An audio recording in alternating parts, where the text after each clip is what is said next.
Great evening, everyone. So, you know how you have alternating current? You could put magnets around so that way, when every time it spins, you can send that to something, to an alternator or something. I'm not an electrician, but I've seen it many times.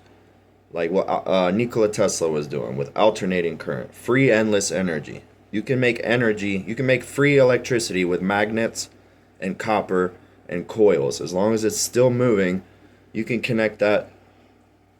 I've seen people plug into trees and light up light bulbs. So there's endless energy everywhere.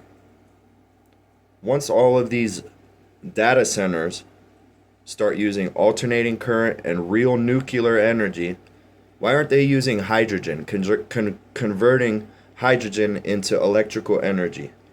I think you add you can do it with salt water. You use like a lead and a zinc, and then it starts to bubble. That produces hydrogen, and then you can power the hydrogen. That's nuclear energy. They're afraid of cold fusion. It's the only reason they were afraid of that is because all of these globalists were trying to get you to believe that you live on a globe. Look up. The stars rotate. We are stationary. Do you feel like you're spinning? You ever been on a carousel, on a merry-go-round? You can feel when it's spinning. You ever experienced an earthquake? You can feel it.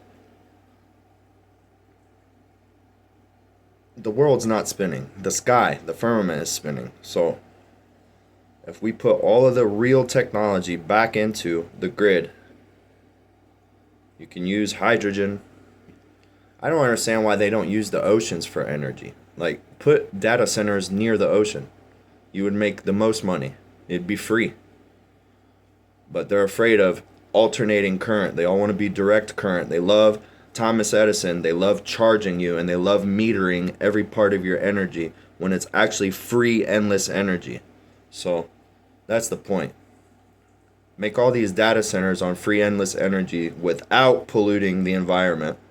Don't put your waste water back into it when you're boiling the old ways. All this is, we can do it this way, we can do it. We can make gas, a gas chamber where it produces energy. But what is it putting into the environment, and how far do those chemicals travel in the atmosphere? We don't want none of that. We don't want nothing that's bad for the environment. We want the original intentions of Nikola Tesla, Rudolf Diesel, Henry Ford, George Washington Carver.